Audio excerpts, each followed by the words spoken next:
Hey guys, glad you could drop in. Tonight we're peeling back the tapestries of history to look at the brutal, thankless and not so glamorous reality of medieval castle life. Forget the chivalry and grand feasts. We're focusing on the people who actually made it all happen, and why you probably wouldn't survive their job for a single day. First, get comfy, wiggle your shoulders, let the mattress hug you. If these calm tales help you relax, go ahead and tap like and subscribe to join us for more calm nights like this one. Be sure to tell us in the comments where you're listening from and what time it is there. It's always fascinating to see our global community. Ready? Breathe in and out. Good. Let's head through the gate together. The first thing you notice is the cold. Not a bracing, wake you up kind of cold, but a deep, damp chill that seems to seep out of the stone walls and into your very bones. It's a permanent resident here, just like you. A bell is ringing somewhere in the distance, a lonely clanging sound that means the day has begun, whether you agree with it or not. You open your eyes to darkness. Not the soft, familiar darkness of your own bedroom, but the thick, impenetrable black of a windowless chamber shared with a dozen other sleeping bodies. You're in the servants' dormitory, a long, low-ceilinged room tucked away in the least desirable part of the castle. The air is heavy with the scent of unwashed wool, stale sweat, and the faint, musty smell of the straw-filled mattress you share with two other people. You feel a nudge. It's Thomas, the stable boy, whose elbow seems to have a personal vendetta against your ribs.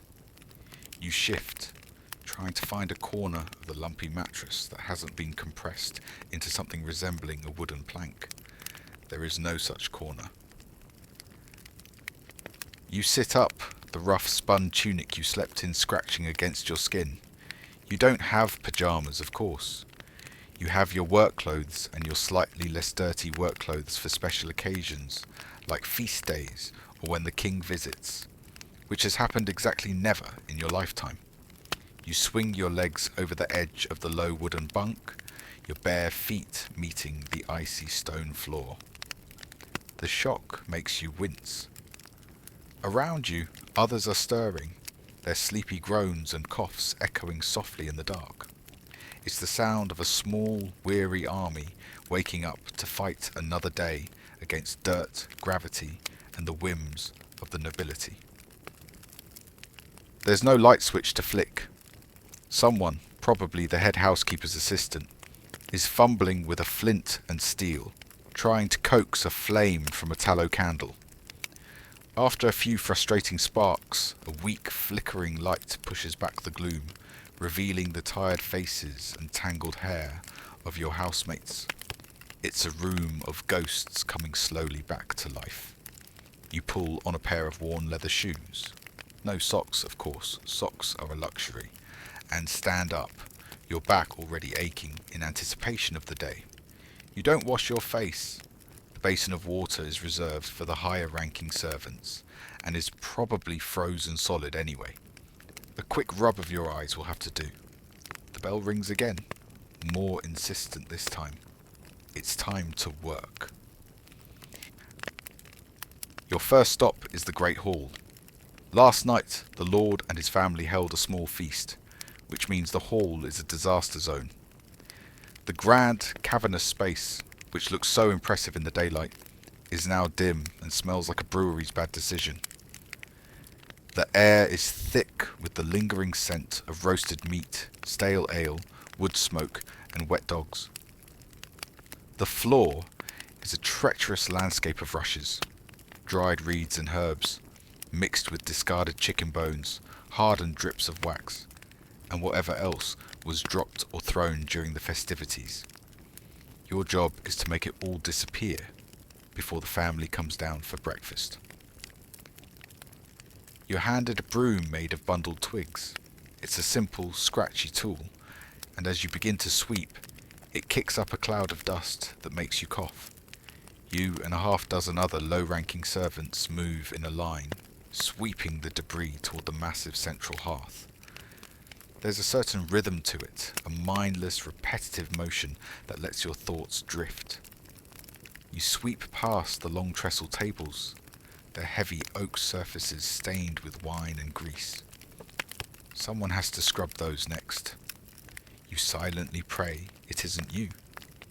It's a small prayer, but in this life, you take what you can get. One of the older servants, a woman named Agnes with a permanently sour expression, supervises the work. She doesn't speak, she just points, her finger jabbing at a missed spot or a servant who is moving too slowly. Her disapproval is more effective than a shout. You learn quickly to avoid her gaze. It's a bit like a game, except the prize for winning is just not getting yelled at before sunrise. A truly aspirational goal. You see a glint in the rushes and bend down. It's a small silver coin, probably dropped by a tipsy guest. For a fleeting moment, you consider pocketing it. It's more money than you've seen in a month. But then you see Agnes watching from the shadows, her eyes narrowed. A coin isn't worth a flogging or being dismissed. To be dismissed from the castle means you have nowhere to go. You pick it up, walk over to her, and place it in her open palm without a word. She grunts, a sound that could mean anything from thank you to I know you were going to steal that, and closes her hand around it. The coin vanishes. So does your hope of buying an extra meat pie at the next market day. Once the floor is swept, a few boys haul in buckets of water to scrub the worst of the grime from the flagstones. Others wipe down the tables and benches, resetting them for the morning meal. The hall slowly transforms from a chaotic mess back into a space of order and authority. You stand back for a moment, leaning on your broom, feeling the first real pangs of hunger in your stomach. The smells of breakfast are starting to drift in from the kitchens. It's a cruel tease, because you know you'll be the last to eat. The kitchens are a special kind of hell. A hot, steamy, noisy, and brutally efficient corner of the castle that runs on sweat and fear. The moment you push through the heavy wooden door, you're hit with a wall of heat from the enormous walk-in fireplace, where a whole pig is already turning on a spit, dripping fat into the flames below. The air is a chaotic symphony of smells. Baking bread, bubbling stews, sharp onions, and the ever-present aroma of wood smoke that clings to your clothes and hair. You're at the bottom of the food chain here, literally. Your title is Scullion, which is a fancy word for person who does all the jobs nobody else wants. You report to the head cook, a large, temperamental man with a flour-dusted moustache and a vocabulary that is 90% insults. He doesn't know your name. He just calls you boy, or girl, or, his personal favourite, you with the useless hands. Your first task is to fetch water. You grab 2 heavy wooden buckets and head out to the well in the main courtyard, or bailey. The journey is a perilous one. The cobblestones are slick with morning dew and something you hope is just mud. You have to dodge chickens, stray dogs, and a group of guardsmen practicing with their swords, who find it hilarious to feint a lunge in your direction. You lower the bucket into the deep, dark well, your arms straining as you haul it back up, hand over hand on the cold, wet rope. You do this 4 times, your shoulders burning, until the kitchen's water barrels are full. Back inside, the cook points to a mountain of turnips and hands you a small, dull knife. Your life for the next hour is peeling. The work is monotonous, your fingers growing numb and sticky. Around you, the kitchen is a whirlwind of activity. Bakers are pulling loaves of bread from the beehive oven. Potboys are scrubbing giant cauldrons with sand and elbow grease. A spit turner, a young boy whose only job is to sit by the fire and rotate the spit is trying desperately not to fall asleep from the heat. It's an organized chaos, a complex dance where everyone knows their steps. One wrong move, and you'll feel the sting of the cook's wooden spoon on the back of your head. You watch as the cooks prepare the Lord's breakfast. Delicate manchette bread made from fine white flour, eggs poached in wine, and thick slices of bacon. Your own stomach growls in protest. You know what your breakfast will be. A hunk of coarse dark bread, maslin bread, made from rye and barley, and a bowl of pottage, a watery vegetable stew that's been simmering for 3 days. It's filling, but it's not exactly a meal that inspires poetry. You finish the last turnip and present your work to the cook. He grunts, which you've learned is high praise, and shoves a bowl of the pottage into your hands. You find a corner, out of the way, and eat quickly, standing up. There's no time for breaks. The family will be awake soon, and their breakfast must be served. Serving the high table is a masterclass in being invisible. After the food is prepared, you line up with the other servants, each holding a heavy platter or a jug of ale. The head steward, a man with a rod of office and an air of immense self-importance, inspects everyone. He straightens your tunic, tells you to wipe a smudge of dirt off your cheek, and reminds you of the 3 cardinal rules. Do not speak unless spoken to. Do not make eye contact with the lord or lady. And for the love of all that is holy, do not trip. You enter the great hall in a silent practice procession. The lord and his family are seated at the high table, a raised platform at one end of the hall that separates them from everyone else. They are dressed in fine fabrics, velvet and silk, and their conversation is a low murmur you are not meant to hear. You approach the table, your heart pounding slightly. Your platter holds a roasted pheasant, its feathers artfully rearranged. It weighs a ton, and your arms are shaking. You place the platter down gently, careful not to let it clatter. The lady of the castle, a woman known for her sharp tongue, glances at you for a split second. Her eyes are cold, and you feel yourself shrink. You've done nothing wrong, but in her presence, you feel like you're perpetually on the verge of some great mistake. You back away slowly, your eyes fixed on the floor, and return to the kitchen for the next course. This goes on for what feels like an eternity. You bring platters of food, you refill goblets with wine and ale, he clears away empty plates. You are a silent machine, a pair of hands with no face. The dogs under the table get more attention than you do, waiting for scraps to be tossed their way. You notice the Lord's youngest son, a boy of about 10, discreetly flinging a piece of gristle at his sister. She makes a face at him. It's a small human moment in a tableau of stiff formality, and it almost makes you smile. Almost. A smile is an emotion, and emotions are not part of your job description. Once the family has finished eating and retired to the solar, their private living quarters, you are finally allowed to clear everything away. The leftovers are scraped from the plates. The best bits will go to the higher-ranking servants. The scraps and bones will be boiled down for the next day's pottage. Nothing is wasted. You stand for a moment in the now empty hall. The morning rush is over. But the day has barely begun. There are stables to be mucked, laundry to be washed, and 1,000 other tasks waiting. You take a deep breath. The air still smells of pheasant. With breakfast cleared, your duties shift outdoors to the bailey, the bustling heart of the castle. Stepping out of the great hall, you're greeted by a riot of sound and smell.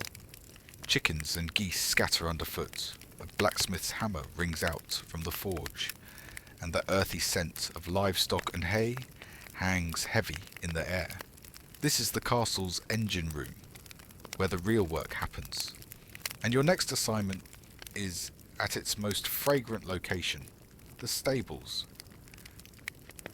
The stable master, a grizzled man with hay in his beard, points you toward a stall occupied by the Lord's prized warhorse.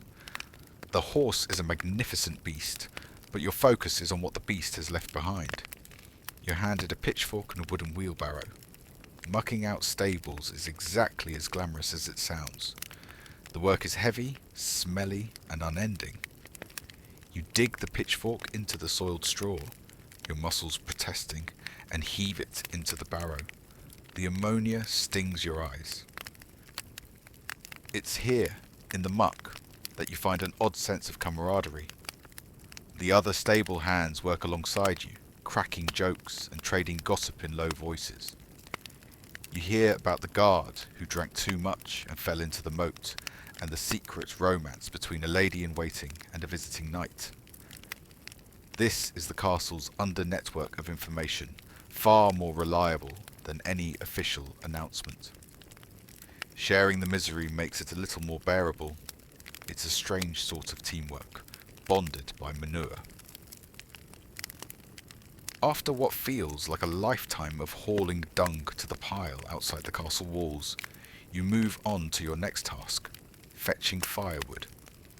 You join a small group heading into the woods just beyond the castle's domain.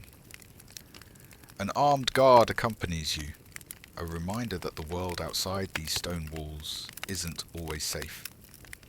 You gather fallen branches and load them onto a small cart, your hands getting scraped and covered in splinters. The work is tiring, but the brief time in the quiet of the forest, away from the noise and scrutiny of the castle, feels like a small vacation. You can breathe out here. Back in the bailey, you unload the wood near the kitchens, stacking it neatly. Your back screams in protest. You look up at the towering stone keep, the symbol of the power you serve. From up there, the world must look orderly and peaceful. Down here, you know the truth. It's a world held together by aching backs, calloused hands, and an endless supply of firewood and fresh straw. You see Agnes, the head housekeeper, marching across the courtyard. She's looking for someone. You quickly busy yourself with the woodpile, hoping she doesn't see you. Your luck holds. She grabs another poor soul and points them toward the laundry. You breathe a sigh of relief. You've dodged the laundry today. That is a victory. Your next destination is the solar, the private chambers of the lady and her daughters. This is a world away from the stables and kitchens. As you step inside, the noise of the bailey fades, replaced by a quiet hush. The air smells of lavender and beeswax. Sunlight streams through a glazed glass window, an incredible luxury, illuminating fine tapestries that cover the cold stone walls. This is a place of softness, warmth, and intense scrutiny. Your task here is simple, yet nerve-wracking. You are to help the ladies with their mending. You are not skilled enough for the delicate embroidery they work on, but you can re-sew a seam or patch a tear in a linen undergarment. You sit on a low stool in the corner, your head bowed over your work, trying to make your stitches as small and neat as possible. Your hands, rough and chapped from your morning chores, feel clumsy handling the fine needle and thread. The lady and her two daughters are seated near the window, their heads bent over a large embroidery frame. Their conversation flows around you, a stream of French phrases and courtly gossip that you only half understand. They speak of betrothals, of new gowns, of a visiting duke's terrible manners. You are a piece of furniture, present but unseen, and that's exactly how you need to remain. To draw attention to yourself here would be a grave error. One of the daughters drops her spool of silk thread. It rolls across the floor and stops near your foot. You freeze. All conversation stops. 3 pairs of aristocratic eyes turn to you. Your heart feels like a trapped bird. You slowly reach down, pick up the spool, and hold it out. You keep your eyes lowered, not daring to meet her gaze. She takes it from you without a word, and the conversation resumes as if nothing happened. You can breathe again. The moment of crisis has passed. You've successfully performed the function of a human object. For what feels like hours, you sit and stitch in silence. The only sounds are the soft whisper of thread passing through fabric and the crackle of the fire in the hearth. It's a peaceful existence, but a fragile one. The comfort of the solar is not for you. You are an intruder, permitted to be here only as long as you are useful and invisible. When you are finally dismissed, you bow your head and back out of the room, grateful to escape the suffocating quiet and return to the more honest noise of the castle's working life. The pressure of pretending you don't exist is, ironically, exhausting. As the sun begins to dip low in the sky, casting long shadows across the bailey, the rhythm of the castle shifts once more. The evening meal is approaching, and the great hall must be prepared again. This time the preparations are more elaborate. You and the other servants haul in the heavy trestle tables and benches, arranging them in their proper order. The high table is covered with a linen cloth, surprisingly clean, and set with the Lord's silver goblets and plates. Your job is to light the hall. You carry a long pole with a lit taper at the end and walk from torch to torch, touching the flame to the oil-soaked rags. The iron sconces hiss to life, filling the vast room with a flickering, smoky orange light that dances on the stone walls and the high-beamed ceiling. The hall is still a dark place, full of deep shadows and mysterious corners, but the light gives it a sense of warmth and occasion. You then move from table to table, placing tallow candles in simple iron holders. The smell of burning animal fat is not exactly pleasant, but it's the smell of evening. Musicians arrive, a pair of minstrels with a lute and a small drum, and begin to tune their instruments near the hearth. The promise of entertainment brings a low hum of excitement to the preparations. The Lord is in a good mood today, so the meal will be a lively one. That means more work for you, but it also means the atmosphere won't be as tense as a drawn crossbow. Soon, the whole castle seems to converge on the great hall. Knights and guardsmen, fresh from their duties, find their places at the lower tables. The ladies in waiting drift in, followed by the Lord's family, who take their seats at the high table.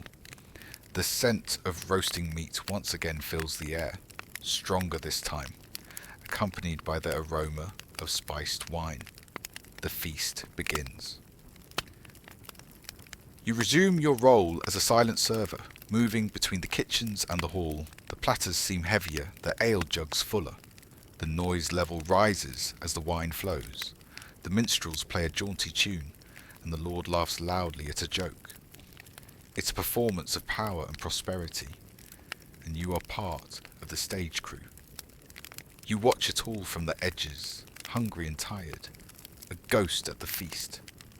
Your day started in darkness and will end in it, but for these few hours you are a witness to the light, a silent observer of a world you serve, but will never truly belong to. The feast is over. The Lord and his family have retired, the musicians have packed up their instruments, and the knights have stumbled off to their barracks. Now the real work begins again. The great hall, which only moments ago was filled with life and laughter, is once more a landscape of debris. Half-eaten loaves of bread, gnawed bones, and overturned goblets litter the tables. The floor is slick with spilled wine and grease. The candles have burned down to smoky stubs. With a collective, weary sigh, the servants descend upon the mess. You scrape trenchers, the thick slices of stale bread used as plates, into wooden bins. These will be given to the poor waiting at the gate in the morning, or boiled into your own pottage. You gather the silver from the high table, counting each piece carefully before taking it to be washed. Losing one of the Lord's spoons is a crime worthy of the stocks. You help carry the heavy tabletops and trestles to the side of the hall, clearing the floor for another morning sweep. The work is slow, your movements sluggish with exhaustion. Your whole body aches from your feet, which have been standing all day, to your shoulders, which have been hauling all day. You work in near silence, the only sounds being the clatter of plates and the rhythmic scrape of brooms on stone. Finally, after what seems like an eternity, the hall is clean. Agnes gives a curt nod of dismissal. You are free to go, but first, dinner. You and the other servants file into the now quiet kitchen. The cook, his foul mood softened by a few mugs of ale, ladles out the leftovers. You get a thick slice of the dark bread and a bowl of stew, this time with a few precious scraps of meat from the Lord's feast. You sit on a crate, shoulders hunched, and eat the best meal you've had all day. It's gone in minutes. Then comes the final journey. You trudge back across the dark, silent bailey, the stars bright in the cold night sky. You climb the winding stairs to the dormitory. The room is already filled with the sound of snoring. You find your spot on the straw mattress, not even bothering to take off your tunic. You're too tired to care about the scratchy wool. You pull a thin, rough blanket over you and close your eyes. The chill of the stone is still there, waiting for you. But for now, you don't feel it. You feel nothing but a deep, bone-weary exhaustion. You fall asleep instantly, not dreaming of anything, because you know that in just a few short hours, the bell will ring, and you will do it all over again. In the end, you survived. You didn't get fired, you didn't get yelled at more than twice, and you managed to eat something that wasn't actively moving. In the brutal, thankless world of a medieval castle, that's not just a victory, it's a miracle. And as sleep finally folds over you like a soft quilt, you know you'll do it all again tomorrow. Because while history remembers the kings and knights, it was you, the invisible thread in a vast tapestry, who kept the whole thing from falling apart.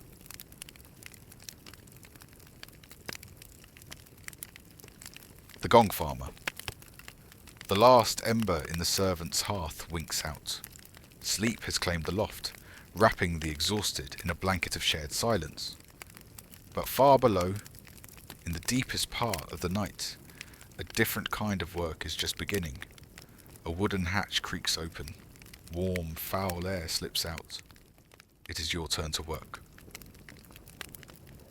The knock on your door doesn't wake you. You are already awake, listening to the silence of a town that has long since gone to sleep. In your line of work, the day ends. When everyone else's begins, the knock is quiet, almost hesitant, as if the person on the other side is afraid of the door itself. It's the steward's boy, a lad of about 15, whose face you only ever see in the flickering light of a lantern. You open the heavy wooden door. He stands there, holding a torch that sputters in the damp night air, with one hand clamped firmly over his nose and mouth. A professional courtesy you've come to expect. He doesn't need to say anything. The message is clear in his averted eyes, and the silver coin he holds out between his thumb and forefinger, careful not to get too close. The main cesspit beneath the garderobe tower is full. It is time. You are the Gong-Farmer, a title that sounds almost noble if you don't know what it means. You are the cleaner of privies, the scooper of night soil, the specialist who deals with the one substance that every king, queen, knight and servant produces, but no one ever wants to acknowledge. You are in the simplest terms, the most essential and least popular man in the entire county. You nod once, take the coin, a down payment, and close the door. There's no rush. Your work is done under the cloak of deepest night, by law. The good people of the town have decreed that the transport of produce must happen when they are safely asleep and their windows are shuttered. You don't mind. You prefer the solitude. You pull on a pair of thick leather boots, patched so many times they seem more stitch than hide, and a heavy wool tunic that you reserve for these occasions. Your uniform is whatever you're willing to burn later. Your son, Tom, is already awake, pulling the two-wheeled cart from the shed behind your small, isolated cottage. He's learning the trade, a fact that brings you a mixture of pride and profound sadness. It's a good living, better than most labourers make, but it comes at a cost. You live on the edge of the village, downwind, in a house no one else wanted. You have coin, but no company. You walk toward the sleeping castle, its dark stone silhouette blotting out the stars. Your cart rattles softly on the cobbled road, the only sound in the dead of night. It's time to go to work. The castle gates are closed, but the night watch knows to expect you. A small postern gate, a door within the main gate, is unbarred, and you and Tom slip through, pulling your cart into the bailey. The courtyard, so full of noise and life during the day, is eerily silent now. A few torches sputter on the walls, casting long, dancing shadows. The air smells of cool stone, damp earth, and the faint, sweet scent of hay from the stables. You take a deep breath, enjoying it while you can. The guards nod at you from a respectable distance, their expressions a mixture of pity and relief. You are here to solve a problem they would rather die than face. You don't head for the keep. Your destination is the garderobe tower, a narrow, unassuming structure built against the outer wall of the main castle. Garderobe is a polite word for a room full of toilets. Inside, stone chutes run down from the upper floors, funneling waste into a single, massive collection pit in the basement. It's a marvel of medieval engineering, right up until the point where it gets full. That's where you come in. You leave Tom with the cart and retrieve your tools, which are stored in a small, locked shed that no one else ever uses. The tools of your trade are simple but effective. 2 stout wooden buckets reinforced with iron bands, a long, sturdy rope, a shovel with a slightly curved, wide blade, perfect for scooping, and a short, rickety-looking ladder. Most importantly, you grab a lantern and a tallow candle. The candle isn't for light, it's for survival. You make your way to the stone door at the base of the tower. The air here is already changing. The clean scent of the bailey is gone, replaced by a low, sour tang that alerts your senses. It's the faint whisper of the beast you're about to face. You unlock the heavy door. It groans open, revealing a set of steep stone steps leading down into absolute blackness. You light your lantern. The flame catches, casting a weak golden glow on the damp walls. You hand the lantern to Tom. Then you light the candle, hold it out in front of you, and take the first step down into the dark. The flame must stay steady. If it flickers and dies, it means the air below is foul, full of toxic fumes that can kill a man before he even knows he's in danger. It's a simple test, one that has kept you alive for 20 years. You descend slowly, the small flame your only guide, your heart beating a slow, steady rhythm against your ribs. The stone steps end on a small, cramped landing. The air down here is thick, heavy, and cool. It's an atmosphere you can almost feel on your skin. The smell, well, the smell is a presence. It has a weight, a texture, a personality. It's a complex bouquet of everything the castle's inhabitants have consumed for the last 6 months, fermented into a single, overwhelming declaration of existence. You've learned over the years to breathe through your mouth, to disconnect your mind from your nose. It's a skill, a form of meditation. In the centre of the floor is a large square stone slab with an iron ring set into it. This is the lid of the cesspit. It takes both your and Tom's strength to pull it aside, the stone grinding against stone with a deep groaning sound that seems to echo from the bowels of the earth. You hold the lantern over the opening. The light illuminates nothing but a dark, gaping maw. The real work is about to begin. You check your candle again. The flame holds steady. Good. The air is breathable, if not exactly recommended. You set up a small wooden tripod over the hole and secure your rope to it. This will be for hauling the buckets. Then you take the ladder and lower it into the pit, its wooden feet sinking into the muck below with a soft, obscene sucking sound. You take off your heavy tunic, leaving you in a thin linen undertunic. There's no point in ruining more clothes than necessary. You look at Tom, who stands ready with the rope and the first bucket. He gives you a small, nervous nod.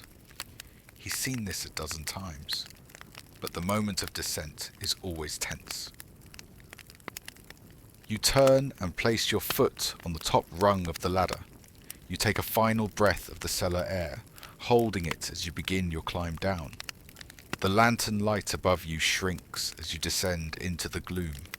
The smell intensifies, becoming so total that it almost ceases to be a smell and simply becomes the air itself. Your boots touch the bottom, or rather the top layer of what has accumulated. You sink a few inches into the thick, semi-solid sludge. You are now standing waist deep in the collective secrets of the castle. It is quiet down here. Just you, darkness, and your shovel. You can't help but smile grimly.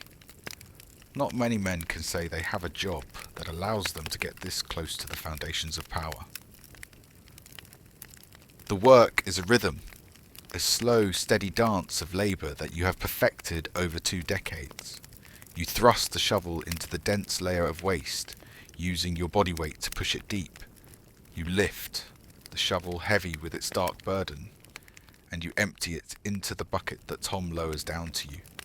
The bucket is small, deliberately so.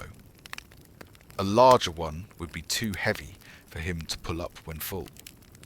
Once it's loaded, you tug on the rope twice. Tom grunts with effort from above, and the bucket begins its slow ascent. While he hauls it up, empties it into the cart and lowers it back down, you continue to dig, loosening the compacted material. It's mindless work, which gives your mind space to wander. You think about the people whose lives you are now methodically shoveling into a bucket. The Lord and his fine lady, eating roasted swan and spiced cakes. The knights, boasting of their valour over cups of strong ale. The servants, gobbling down their meagre portions of bread and pottage. It all ends up here, in this dark democratic pit. There are no titles down here, no hierarchy. Everything becomes equal in the end. A truly humbling thought, and one that pays you 6pence a cartload. The sludge is not uniform. You can read the history of the castle's diet in the layers. A period of feasting leaves behind a stratum, rich with small animal bones and undigested grains. A lean winter shows up as a more uniform, fibrous layer. You are an archaeologist of the digestive tract, unearthing the story of the castle one shovelful at a time. It's a strange sort of intimacy. You probably know more about the Lord's health than his own physician. Your muscles burn, your back aches, sweat drips from your brow, and you're careful not to wipe it away with a hand caked in filth. Infection is a constant danger. A small cut, a scratch, could fester and kill you. You are meticulous, careful, never rushing. Tom works just as steadily above you. You hear the scrape of the bucket as he empties it, the rattle of the rope as it comes back down, the groan of the cart's axle as it fills. You are a team, working in near silence, communicating only through the tugs on a rope. Hours pass. The pit slowly empties. The level of the gong sinks from your waist to your knees and then to your ankles. Your shovel begins to scrape against the hard stone floor. The end is in sight. You pause for a moment, leaning on your shovel handle, your breath coming in ragged clouds in the cool air. You glance up at the small square of lantern light far above you. It seems a world away. As you scrape the last remnants of muck from the corners of the stone-lined pit, your shovel clinks against something that isn't stone. It's a dull, metallic sound. You pause, curiosity piqued. It's not unusual to find objects down here. Things are often dropped or thrown down the toilet chutes by accident, or sometimes on purpose. You found everything from lost coins to discarded chicken carcasses over the years. Finding treasure, however, is a fool's dream. Anything of value would have been noticed and retrieved long ago. You use the edge of your shovel to clear away the surrounding filth. It's a small, ornate buckle made of bronze, now tarnished a deep, murky green. The design is intricate, a swirling pattern of knots and leaves.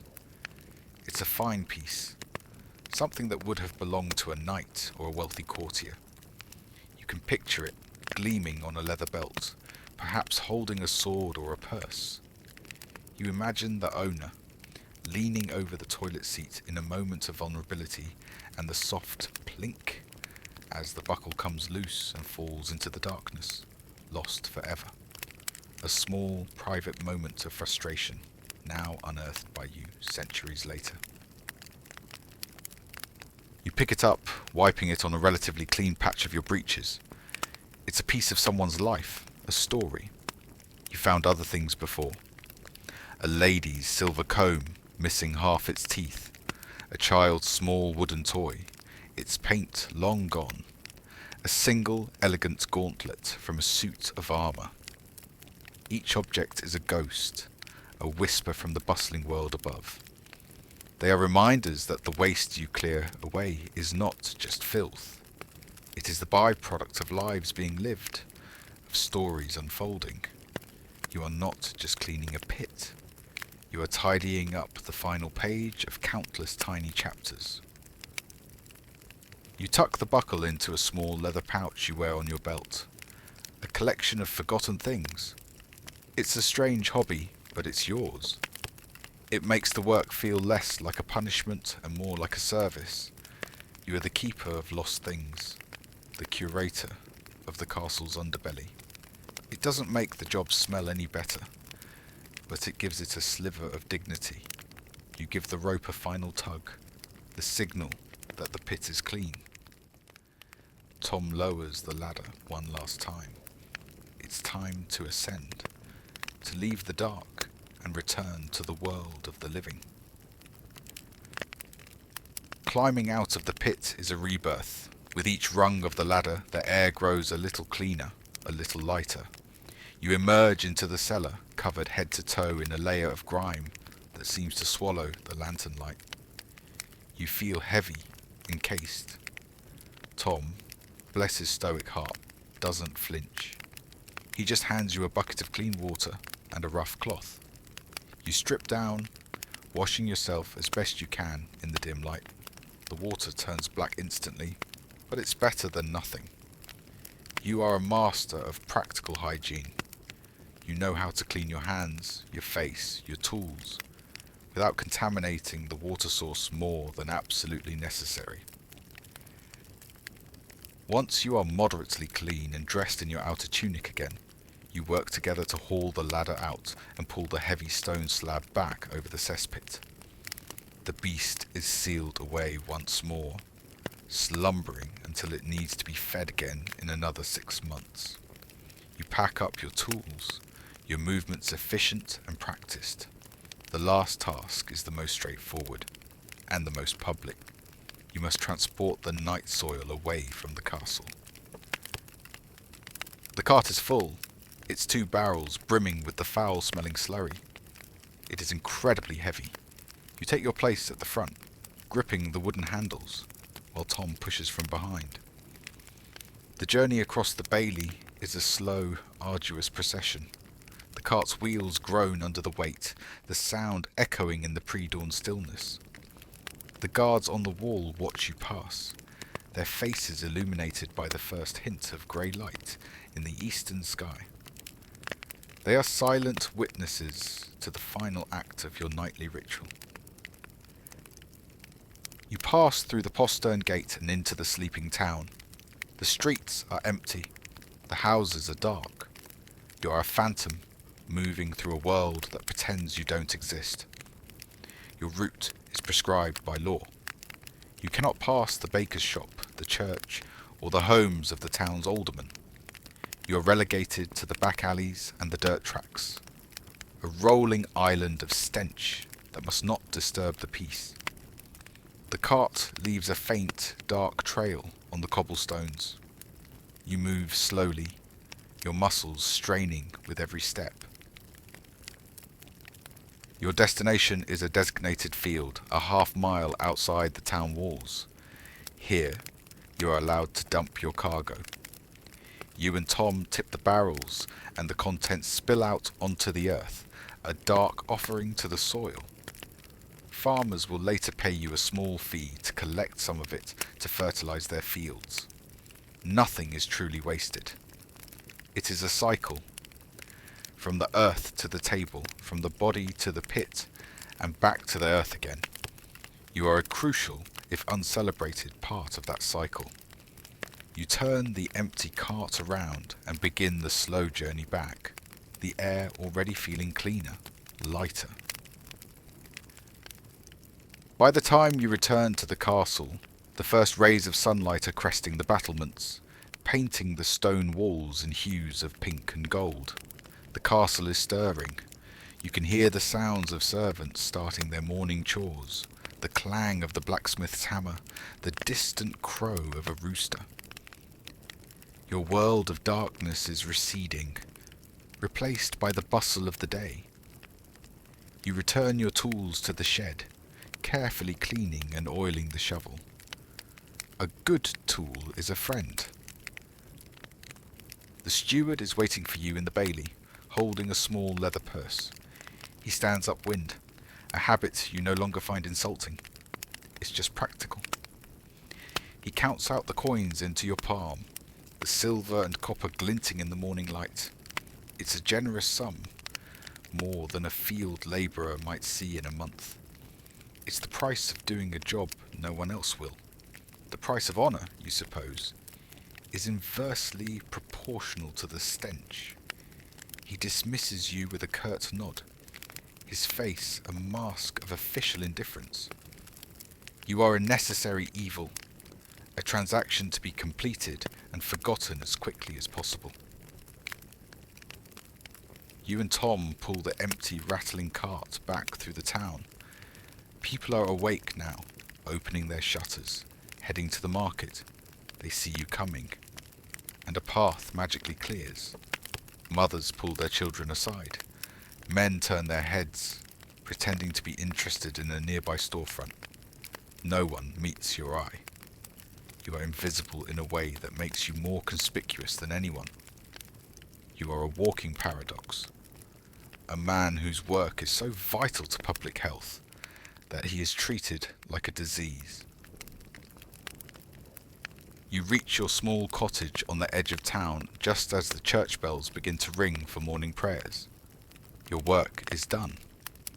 You will scrub your skin raw with harsh lye soap, eat a breakfast of dark bread and cheese, and then fall into a deep, exhausted sleep. The world will go on without you. The feasts will be eaten, the toilets will be used, and the pit will begin its slow, inexorable process of filling up once more.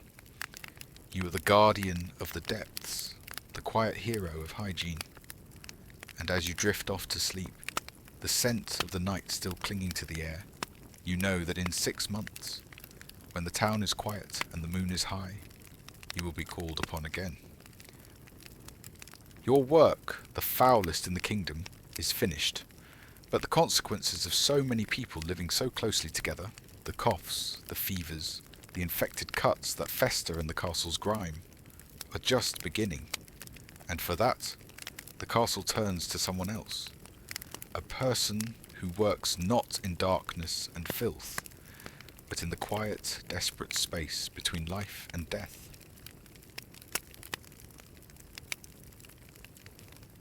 The castle's healer. Your work, the foulest in the kingdom, is finished. The Gong-Farmer's cart is empty, and the great cesspit of the castle is sealed once more. But the consequences of so many people living so closely together, the coughs, the fevers, the infected cuts that fester in the castle's grime, are just beginning. The waste you cart away is the mother of sickness, and now the castle must turn to the one who deals with its children. You are the person who works not in darkness and filth, but in the quiet, desperate space between life and death. You are the castle's healer. The first light of dawn is still a shy promise, a faint grey wash against the deep indigo of the sky. But you are already awake. Your day doesn't begin with a bell or a rooster's crow, but with a quiet, internal clock tuned to the needs of others. You are a position that makes you both essential and slightly feared, a keeper of secrets spoken in the hushed tones of pain and worry. Your small cottage sits just inside the castle's outer bailey, close enough to be called upon, yet separate enough to maintain the mystery of your craft. You swing your legs out of your simple rope bed, your bare feet meeting the cool, smooth stone of the floor. The air inside your home smells green and earthy, a complex perfume of 100 different plants. Bundles of herbs hang from the wooden rafters above you, their silvery leaves and faded flowers casting strange, soft shadows in the low light of your single tallow candle. Yarrow for staunching blood, chamomile for soothing sleep, and pungent mugwort for easing a difficult birth. Your shelves are lined with jars of crushed bark, animal fats, and thick golden beeswax, the raw materials of your trade. It's not just a home, it's a living library of remedies. You pull a simple wool dress over your linen shift and step outside into the small walled garden behind your cottage. This is your pharmacy, your sanctuary. The morning air is crisp and damp with dew. You move between the rows of plants, your fingers brushing against the leaves, your senses alive to their textures and scents. You snip a few broad, fuzzy leaves of comfrey for a new burn dressing. You gather a handful of meadowsweet, its creamy white flowers smelling of honey and almonds, knowing the lady of the castle is prone to headaches. You check on the angelica plant, its tall, hollow stalks reaching for the sky, a powerful ally against deep infections. Each plant has a purpose, a spirit, a story passed down to you from your mother and from her mother before her. This knowledge is not written in books, it lives in your hands, in your memory, and in the quiet rhythm of the seasons. A young kitchen boy is waiting for you by your door when you return. He holds his arm, his face pale with pain. The day has begun. You give him a gentle smile, a reassurance that he has come to the right place, and lead him inside. The boy, no older than 12, has a nasty burn running up his forearm. He tells you he slipped near the hearth while carrying a pot of boiling water. The kitchens are a place of controlled chaos, and accidents like this are common. You guide him to a low stool and examine the wound with a calm, practiced eye. The skin is red and blistered, angry and hot to the touch. It needs to be cooled and protected from the grime of the castle. You work with a quiet efficiency that puts the boy at ease. First, you wash the area with cool water boiled the night before, to which you've added a splash of vinegar. It stings, and the boy winces, but he doesn't pull away. He trusts you. While the skin dries, you prepare a poultice. You take the fresh comfrey leaves you gathered and crush them with a stone pestle, mixing them with a little clean water to form a thick green paste. Comfrey is an old friend, known for its ability to soothe burns and reduce swelling. You spread the paste gently over the burned skin, the cool herbs immediately offering him some relief. As you work, you murmur a quiet prayer under your breath, a soft stream of words asking for the heat to leave the body and for the skin to mend without scar. For you, healing is never just a physical act. Illness and injury are invasions, and the soul needs as much protection as the body. The boy watches you, his eyes wide with a mixture of pain and awe. He doesn't understand the words, but he understands the intent. He feels cared for. You wrap his arm with a clean strip of linen, securing the poultice in place. You give him strict instructions. Keep it clean, keep it dry, and come back tomorrow so you can look at it again.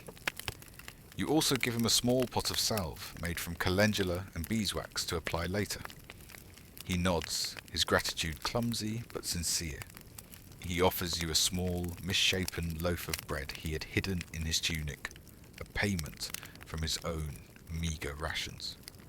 You accept it with a smile. In the castle economy, services are paid for in coin, in kind, or in trust. You value all three equally. Your next patient is a man-at-arms, a guard named Rolf, whose usual expression is a permanent scowl. He comes to you reluctantly, sent by his captain. A week ago, during sword practice, he took a deep cut to his thigh. He cleaned it himself, with ale and bravado, but now the wound is hot, swollen, and weeping a thin yellow fluid. The signs of infection are unmistakable. In a world without modern antibiotics, a festering wound like this can steal a man's leg, or even his life. Rolf is a proud man, and he bristles at the idea of needing help, especially from a woman. You ignore his grumbling and instruct him to sit. Your voice is low and firm, leaving no room for argument. You carefully unwrap the dirty bandage he has tied around his leg. The smell is sour, the wound angry. This requires something stronger than comfrey. This requires the fire of the earth to fight the fire in his flesh. You prepare a potent wash using water infused with dried angelica root, a powerful cleanser you use to fight internal sickness and purify wounds. After cleaning the cut, you make a thick paste of crushed garlic and honey. Garlic is a warrior's herb, strong and pungent, known for its ability to kill the invisible poisons that cause wounds to fester. The honey, sweet and golden, is not just for comfort. It helps to seal the wound and keep it clean. As you apply the stinging paste, Rolf hisses in pain but doesn't move. He can feel the raw power of the remedy. You explain to him in simple, direct terms that his pride is less important than his leg. You tell him he must come back every day until the heat is gone from the wound. You teach him how to wash it properly and give him a clean linen bandage. You speak not as a mother scolding a child, but as a fellow professional. He is a master of the sword. You are a master of healing. Each has their own battlefield. His is the training yard. Yours is the fragile border between sickness and health. He leaves your cottage with a newfound respect in his eyes, and you feel a quiet satisfaction. You have not just treated a wound. You have earned an ally. Later in the morning, a young page arrives with a summons. The Lady Eleanor requests your presence in the solar. This is a different kind of visit, one that requires a different kind of healing. You wash your hands thoroughly, put on a cleaner apron, and tie your hair back neatly. When dealing with the nobility, your appearance and demeanour are as important as your remedies. The solar is the private living chamber of the lady, a world away from the grit of the bailey and the heat of the kitchens.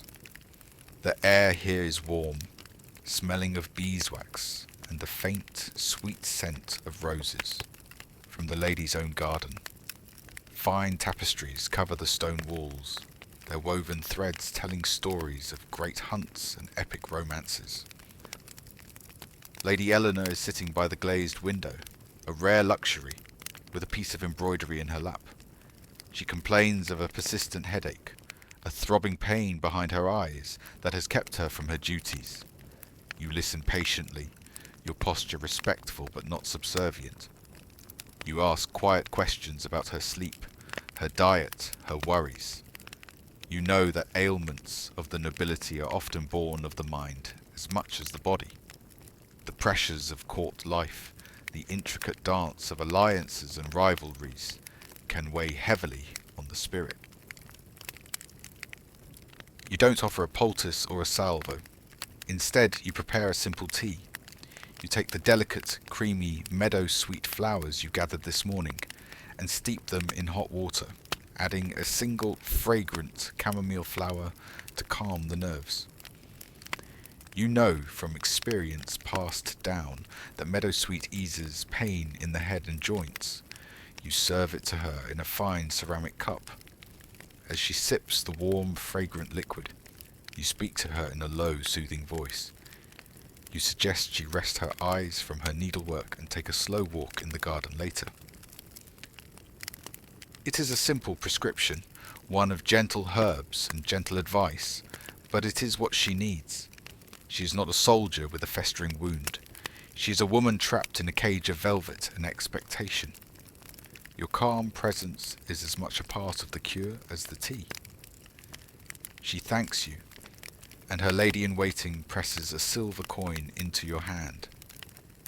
It is more than you would earn in a week from the servants.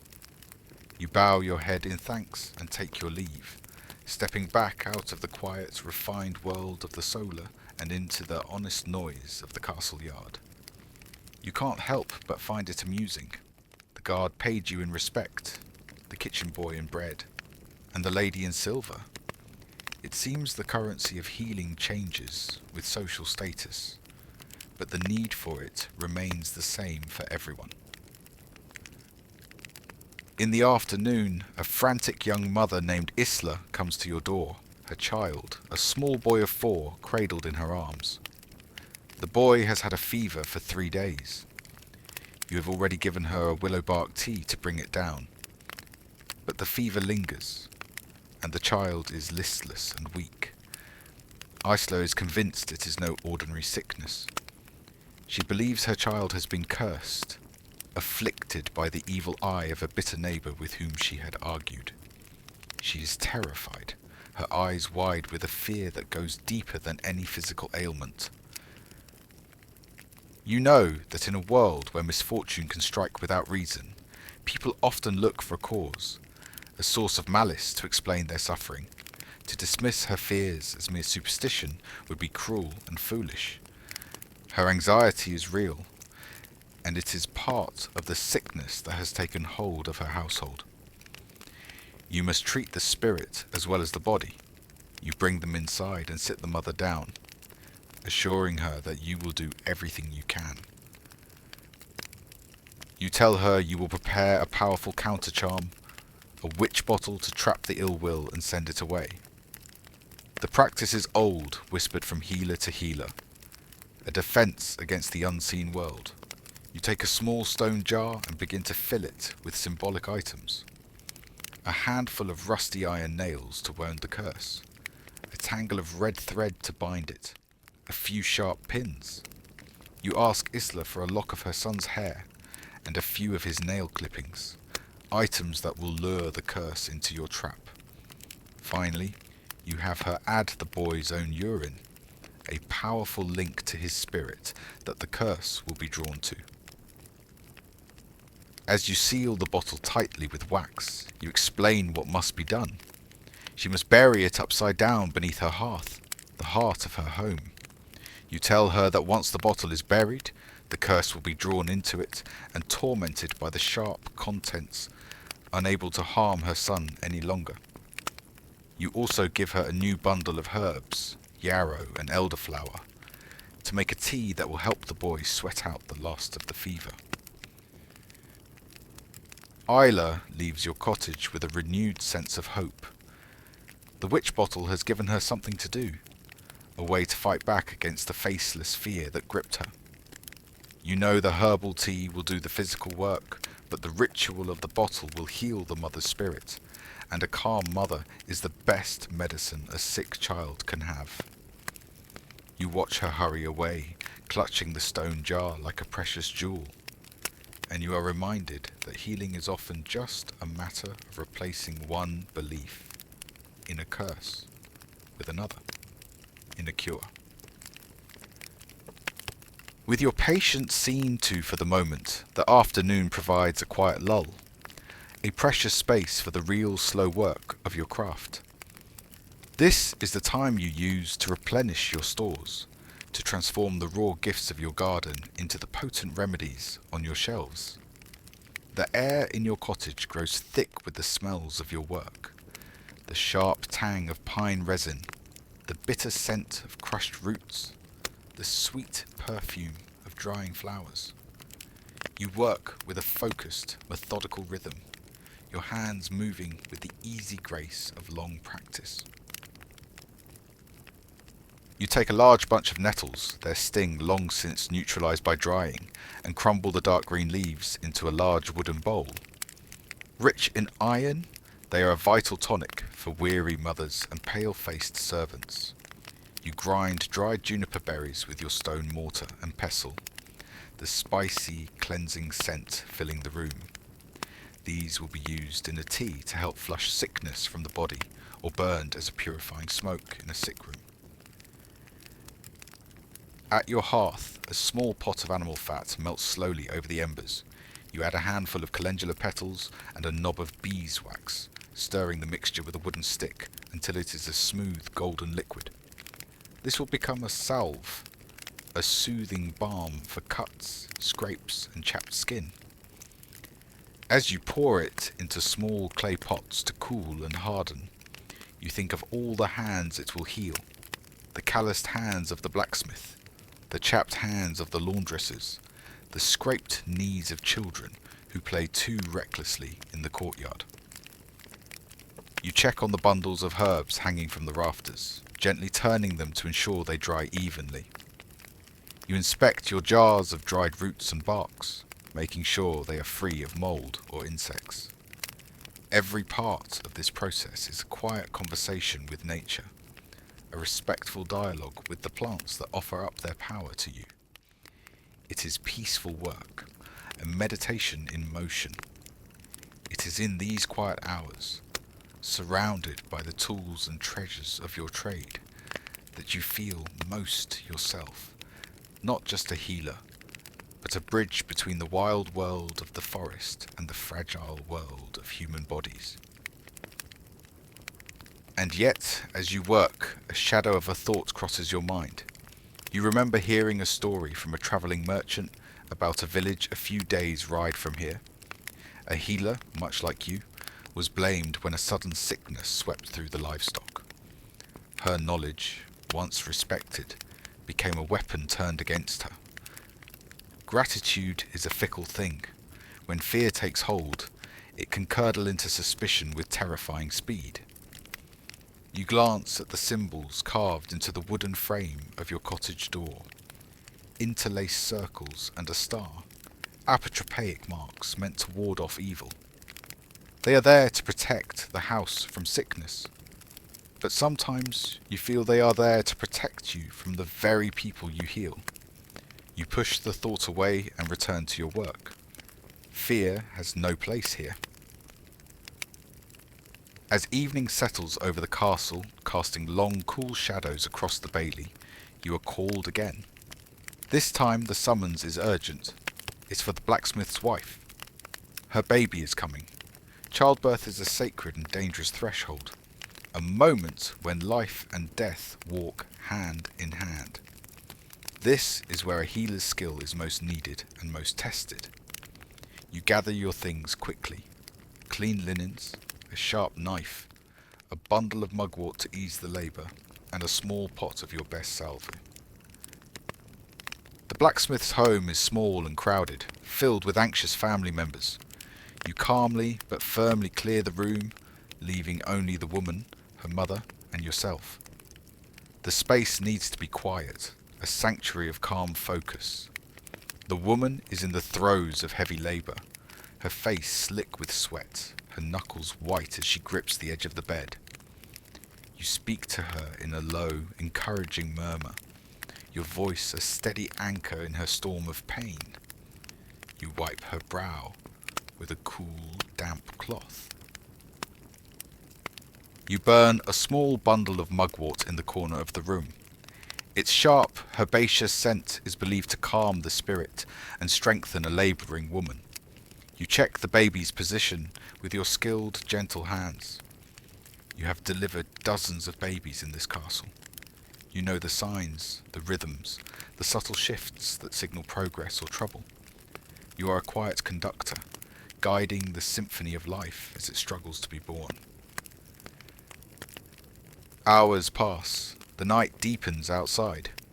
The only sounds in the room are the woman's ragged breaths, your soft words, and the crackle of the fire. You offer her sips of a raspberry leaf tea to strengthen her contractions. Finally, the moment comes. With a final, heroic push, the baby enters the world, slippery and squalling, its first cry cutting through the tense silence. It's a healthy girl. Relief washes over the room. You work quickly now, cutting the cord, cleaning the infant, and ensuring the mother is safe and the bleeding has stopped. You wrap the baby tightly in a clean linen cloth and place her in her mother's arms.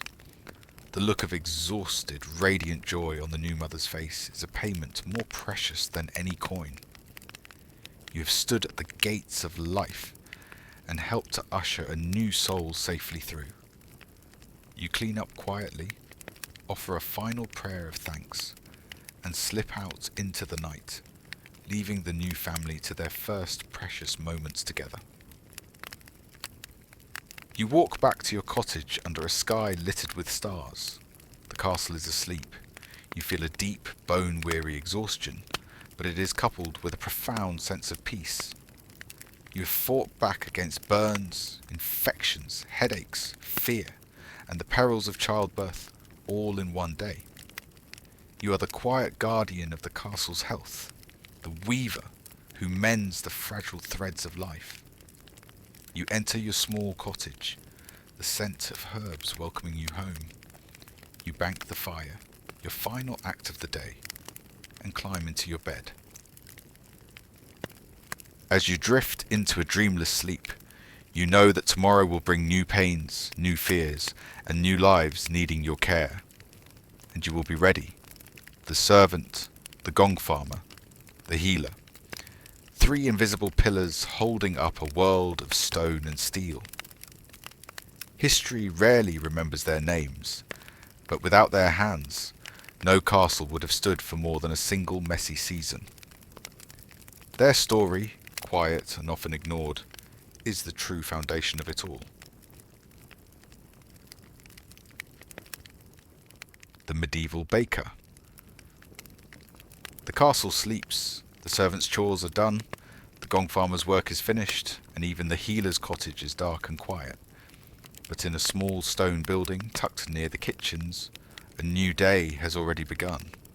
Sickness has been dealt with, filth has been cleared away, but now the most fundamental need of all stirs in the bellies of the 100 souls within these walls: hunger. And to fight that, the castle turns to you. Your work starts when the world is at its most silent with the humble magic of flour, water, and fire. You are the castle's baker.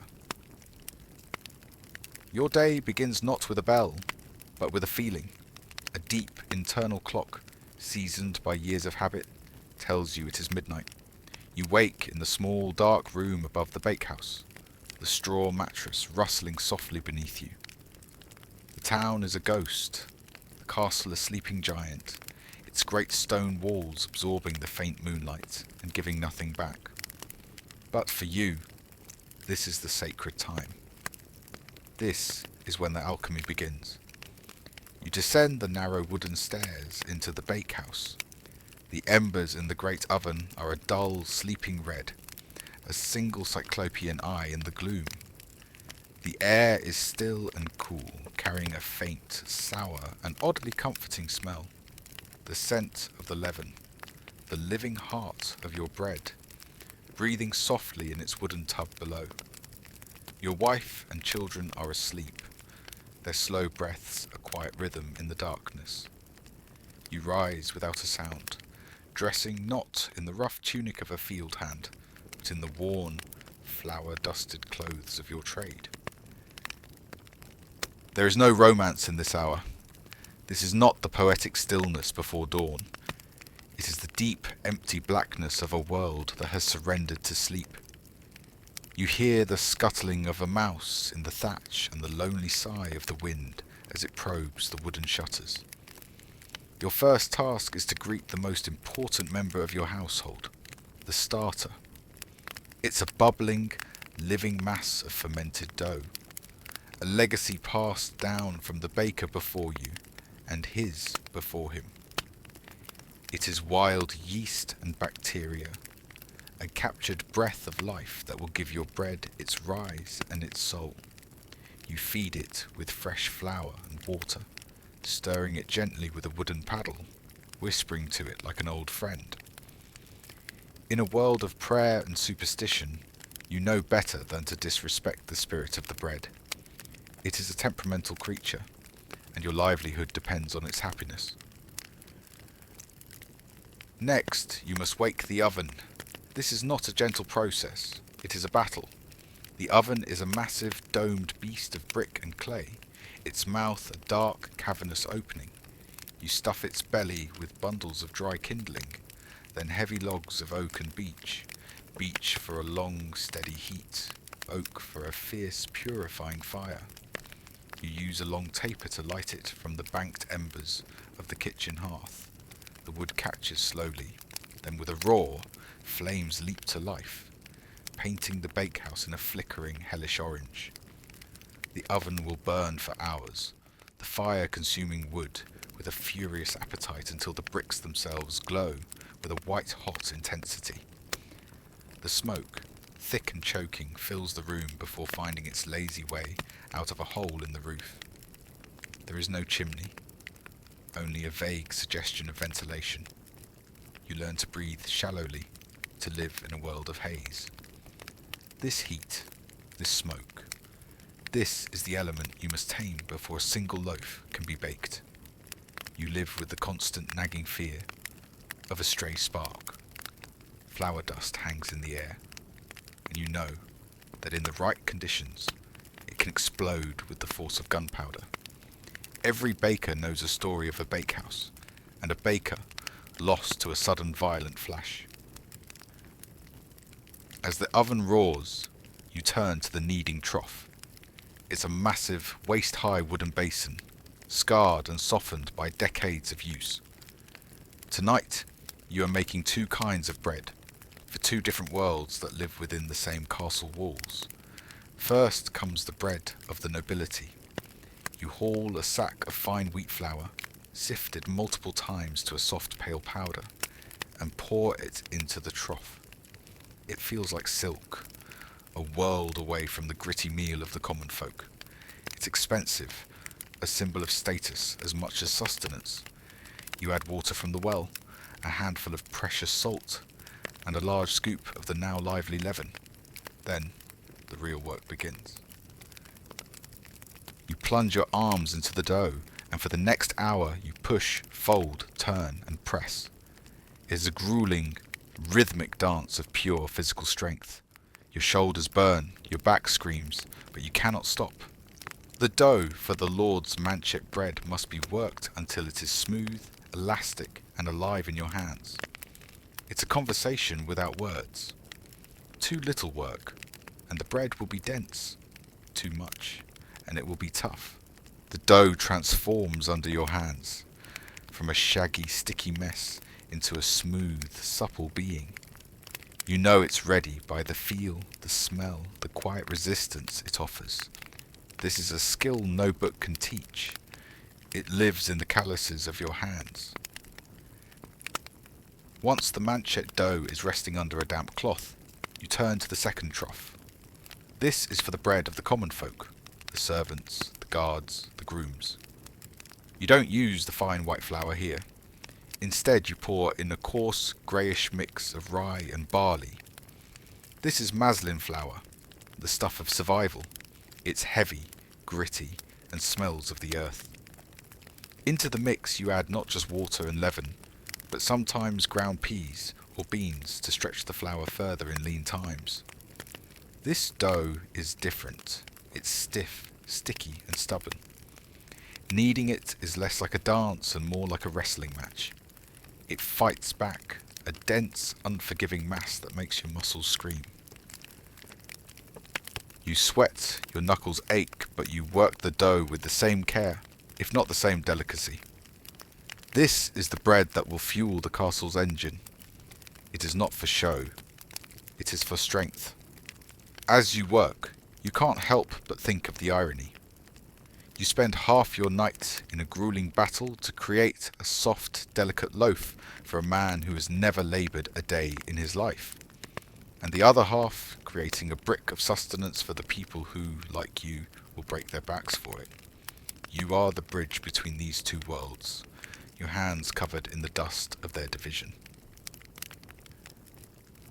The sky outside is beginning to soften from black to a deep, bruised purple. The oven is now a furnace, its bricks radiating a fierce, silent heat. It is time. With a long-handled rake, you pull out the burning logs and glowing embers, sweeping them into a pit beside the oven. You then swab the oven floor with a damp rag tied to a long pole. A cloud of steam hisses violently and vanishes. The oven is clean, hot, and ready. The manchet loaves, now risen into soft, pillowy domes, go in first. You use your peel, a long wooden paddle, to slide them deep into the glowing cavern. You do it quickly, with a practiced grace, to keep the precious heat from escaping. While the Lord's bread bakes, you shape the maslin dough into dense, round loaves. You mark each one with a unique slash, your signature. The smell from the oven is already intoxicating, a warm, nutty aroma that is the first true sign of morning. After 20 minutes, you pull the manchet loaves out. They are perfect, golden brown, with a crisp, delicate crust that sings with tiny crackles as it cools. You set them aside on a wooden rack. They are too fine, too precious for anyone but the high table. Next, the maslin loaves go in. They will take longer, baking slowly in the oven's residual heat until their crust is thick, dark, and hard as armour. As the first real light of day filters into the bakehouse, the town is beginning to stir. The castle's servants are stumbling from their dormitory, and you are pulling the last of the maslin loaves from the oven. You have been awake for 6 hours, and your day is not even half over. The bakehouse is now a sanctuary of warmth and the life-giving smell of fresh bread. It is a smell that will soon drift across the bailey, a scent that means sustenance, community, and another day survived. For a moment, you lean against the warm brick of the oven and close your eyes, the sole architect of this small daily miracle. With the baking done, the second phase of your day begins. Distribution. You load the bread onto a small wooden cart, the fine manchet loaves carefully wrapped in linen, the maslin loaves stacked like cannonballs. Your first stop is the castle kitchen. You hand over the Lord's bread to the cook, who inspects it with a critical eye. A nod of approval is the highest praise you'll receive. The rest of the maslin is for the servants' morning meal, a hunk of dark bread to go with their watery pottage. Then You or your wife must head to the market. Selling bread is a public and often perilous affair. Your stall is a simple wooden table, but the rules that govern it are anything but simple. Bread was so essential to life that its production and sale were heavily regulated. In the town square, you are not just a merchant, you are a public servant under intense scrutiny. Lurking somewhere in the crowd is the ale conner, the official bread weigher. He can appear at any moment, demanding to check your loaves against the official town scales. The assize of bread and ale is the law of the land, a complex rule that dictates the weight of a loaf based on the current price of grain. If you are caught selling underweight bread, a light loaf, the punishment is swift and humiliating. You could be fined heavily, a devastating blow to your small business. Or, for a more theatrical punishment, you could be sentenced to the pillory, locked in public stocks, while angry customers pelt you with your own fraudulent bread. In some towns, they would tie the light loaf around your neck and drag you through the streets as a lesson to others. Today, the ale conner, a stern man named Blackwood, with eyes like chips of flint, approaches your stall. The market crowd quiets. This is street theatre, and you are the unwilling star. He doesn't greet you. He simply points at a muslin loaf. You hand it over, your heart a nervous hammer against your ribs. He places it on his brass scales. The arm of the scale dips, then rises, then settles. It is perfectly balanced. He grunts, satisfied, and moves on. The crowd resumes its chatter. You let out a breath you didn't realize you were holding. You are meticulous. Every loaf is weighed. Every transaction is fair, because your reputation and your freedom depend on it. You trade banter with your regular customers, the blacksmith's wife, the Fletcher, a chatty laundress, but your eyes are always scanning the crowd for the official. It's a nerve-wracking existence. You are accused of your prices being too high when the harvest is poor, and suspected of cheating when it is good. You are a cornerstone of the community, yet you are perpetually mistrusted. By midday, if you are lucky, your cart is empty. You pack up your table and scales and head back to the relative peace of the bakehouse. You have survived the public, but the day's labour is far from over. The great oven, having baked the day's bread, is still a reservoir of precious dwindling heat. To waste it would be a sin. The afternoon is for what you call the second bake. Townspeople who don't have their own ovens, which is most of them, will bring their own preparations to your bakehouse to be cooked for a small fee. This is a vital community service and a welcome source of extra income for you. A procession of neighbours arrives at your door.